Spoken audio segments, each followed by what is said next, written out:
Salah satu nasihat investasi pertama yang pernah saya dengar adalah jangan taruh telur kita di dalam satu keranjang. Make sense? Kenapa? Karena kalau keranjang ini jatuh, semuanya hancur. Tetapi coba kita lihat dari satu sisi yang lain. Kalau misalnya kita ngedengar cerita tentang orang-orang yang kaya dari saham, kadang saya perhatikan detail-detailnya, saya nggak menemukan di mana letak diversifikasinya. Bahkan mungkin justru lebih terkesan terkonsentrasi. Jadi karena mereka mengkonsentrasikan uang mereka mengkonsentrasikan modal mereka ke satu saham atau satu sektor atau mungkin satu konglomerasi yang mereka nilai, oh kayaknya konglomerasi ini bakal menjadi konglomerasi yang sangat besar di Indonesia. Dan karena view mereka tepat, jadi apa yang mereka prediksi itu terjadi, dan akhirnya saham-sahamnya naik dan mereka pun ikut terangkat naik. Jadi yang menjadi pertanyaan adalah, jadi sebenarnya diversifikasi ini diperlukan nggak sih untuk membuat kita kaya dari saham? Sampai selebar apa kita perlu diversifikasi dan sampai sebesar apa kita perlu melakukan konsentrasi? Dan itu yang akan kita bahas di video kali ini.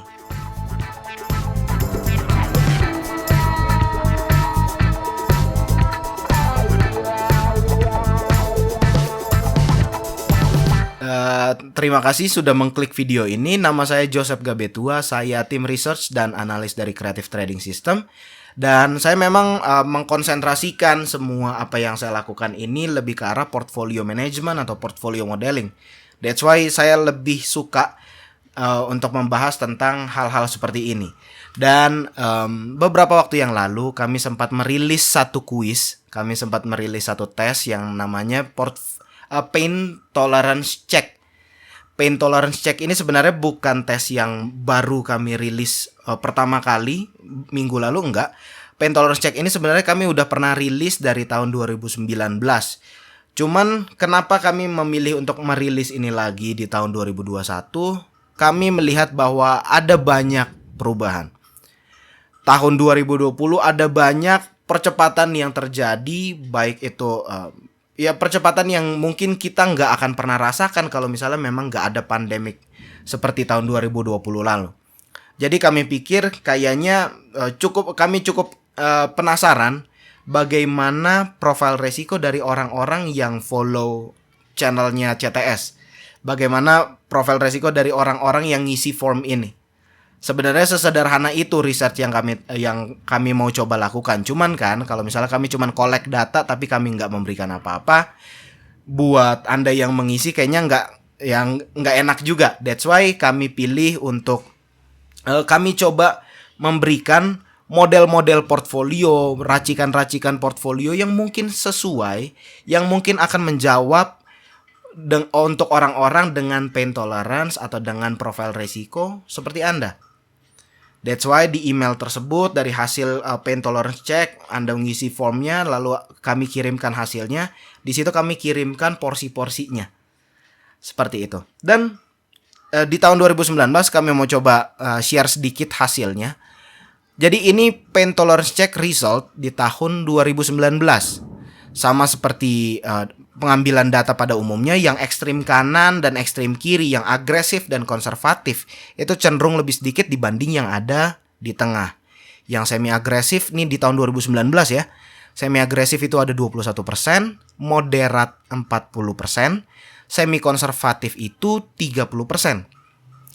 Jadi ini kelihatan, jadi di sini kecil, mulai gemuk-gemuk, kecil lagi. Ini di tahun 2019.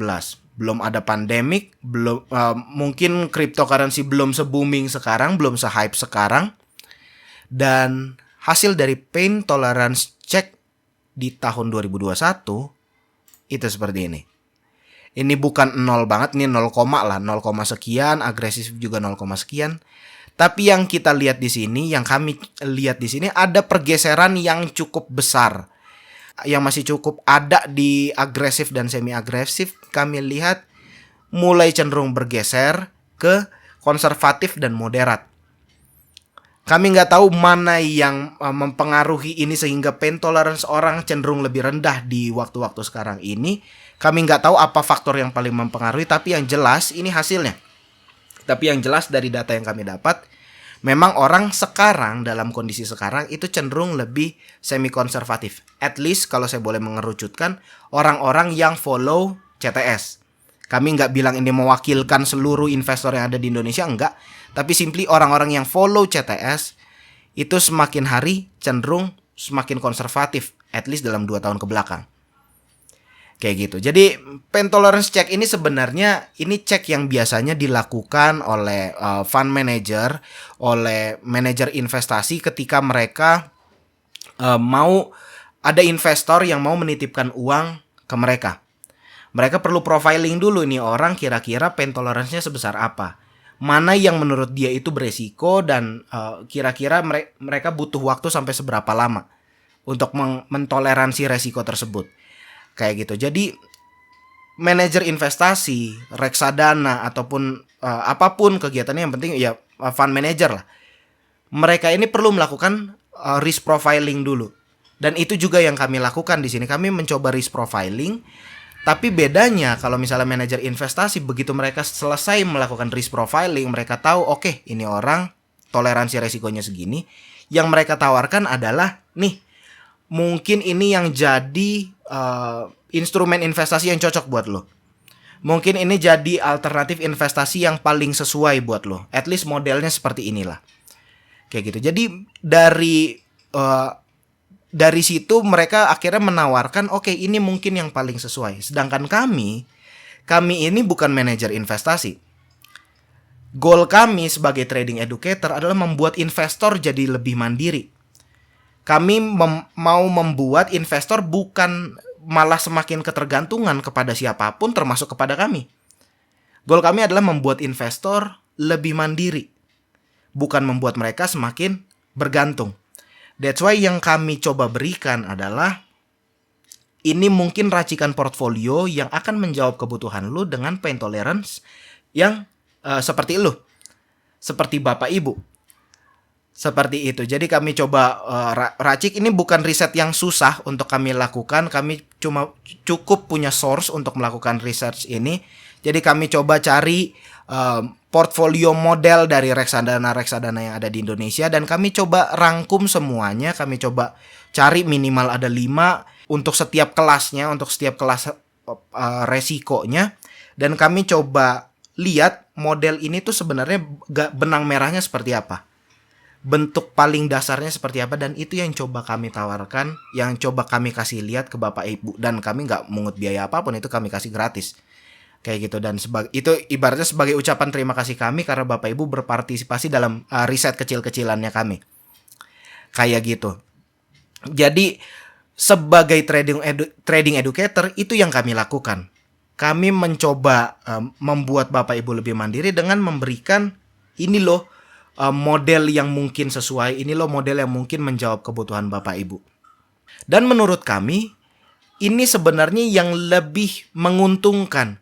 Ketika kita melakukan ini sendiri, ketika kita melakukan ini, mengelola portfolio kita sendiri, menurut kami ini jauh lebih menguntungkan. At least dalam 3 hal.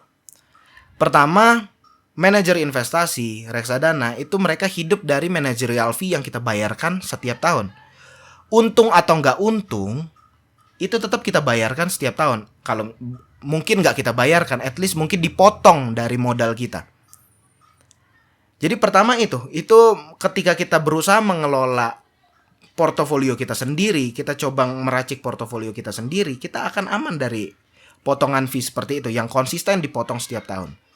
Lalu kalau misalnya untung, kita nggak harus ngebagi ke siapa-siapa. Ya udah, kalau misalnya memang kita untung, kita nikmatin sendiri untungnya.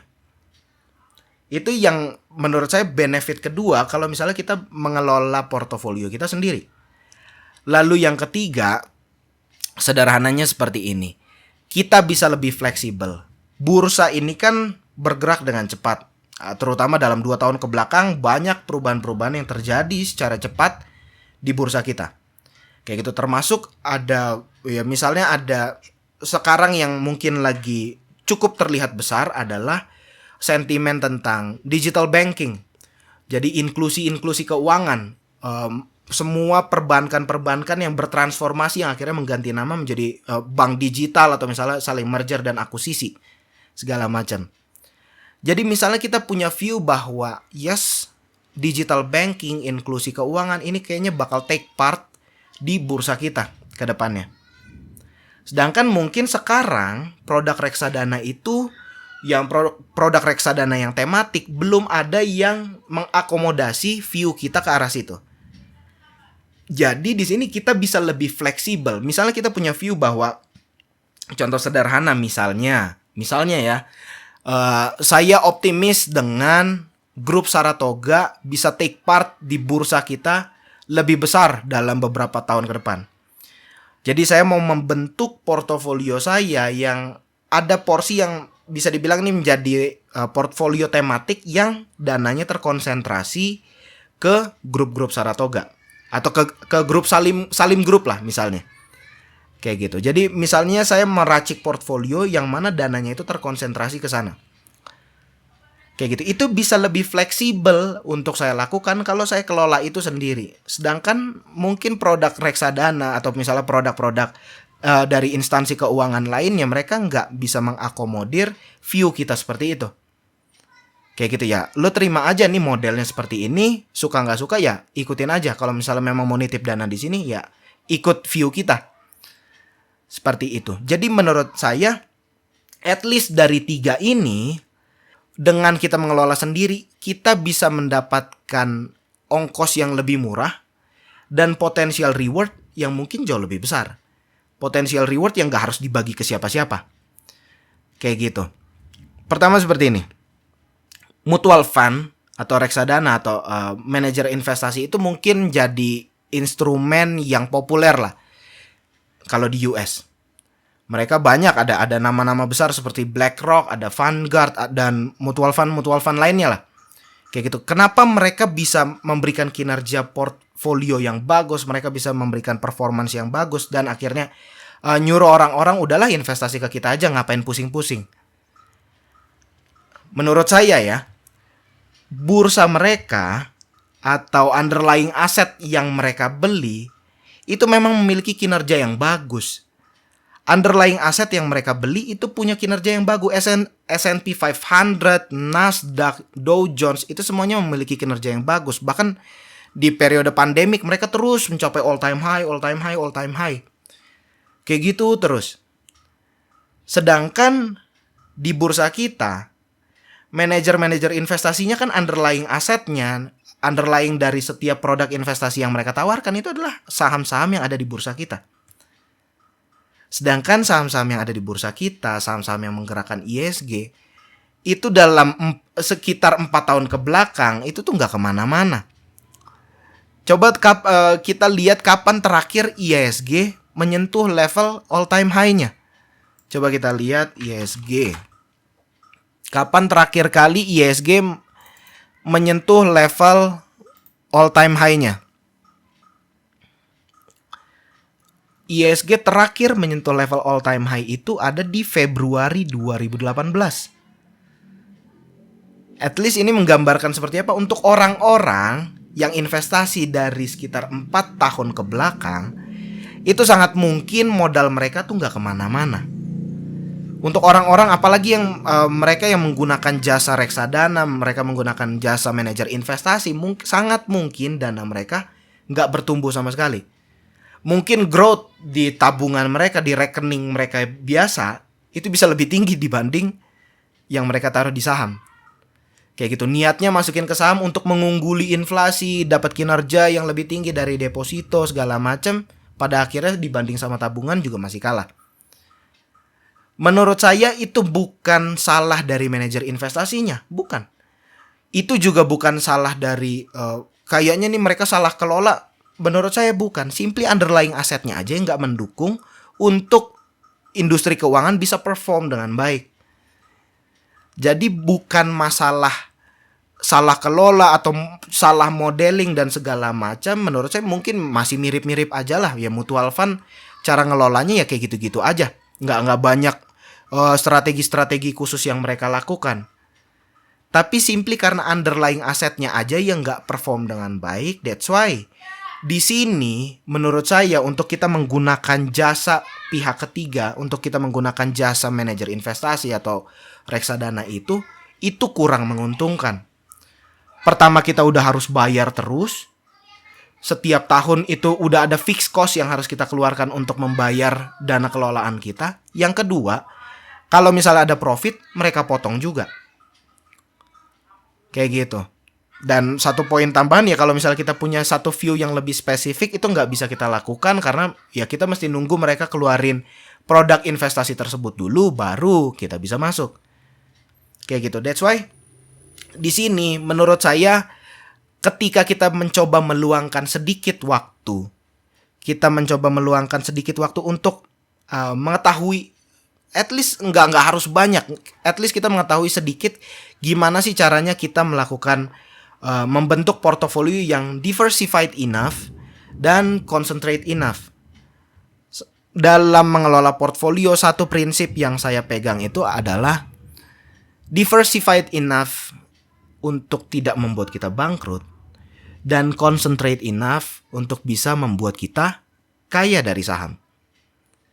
Jadi cukup terdiversifikasi sampai kalau misalnya terjadi penurunan yang luar biasa, kita nggak bangkrut-bangkrut banget karena memang terdiversifikasi dengan baik.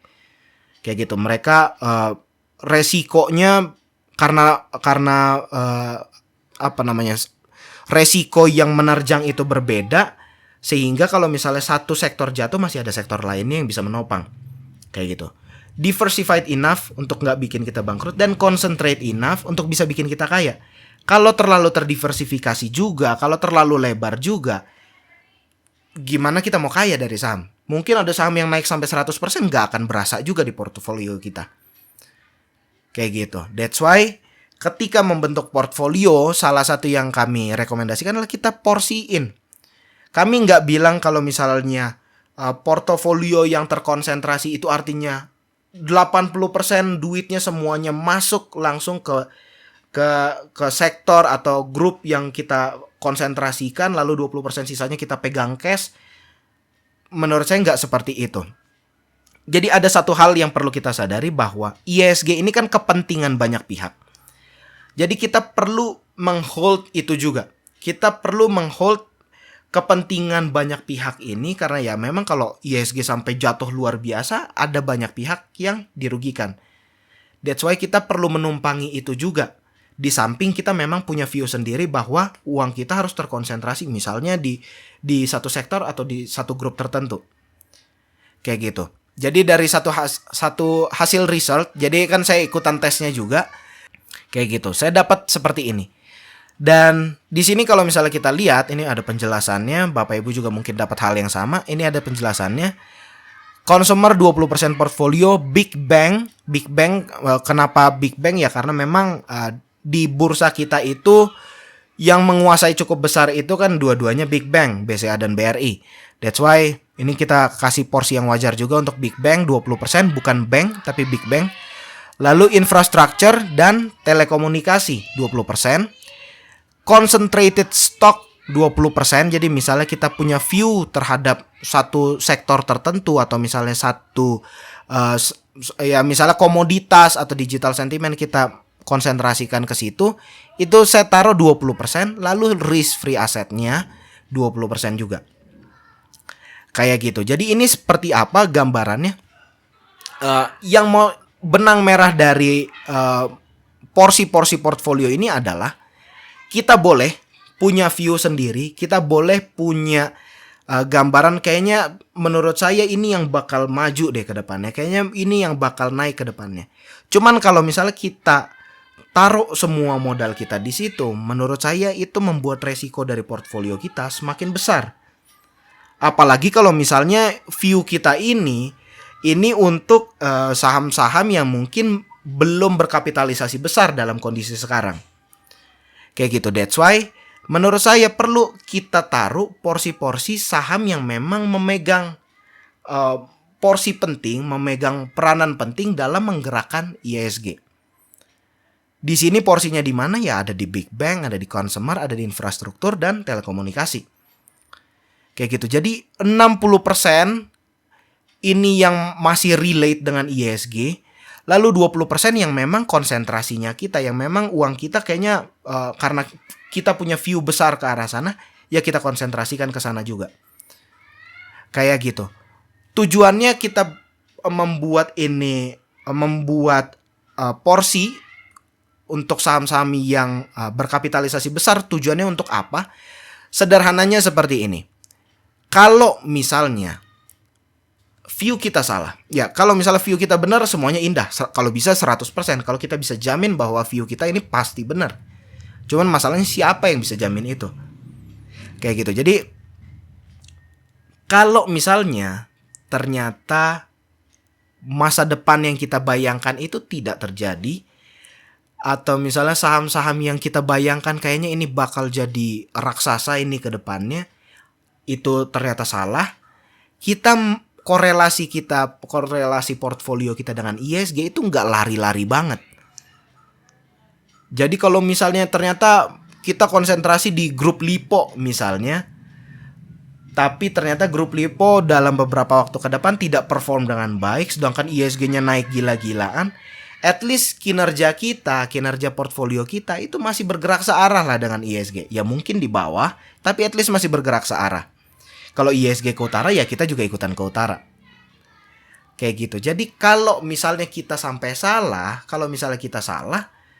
kita udah tahu bahwa korelasi portfolio kita nggak akan lari jauh banget dari ISG. Itu menurut saya fungsinya kita melakukan diversifikasi, kita memegang porsi juga untuk saham-saham penggerak ISG. Dan itu menurut saya yang penting untuk kita lakukan.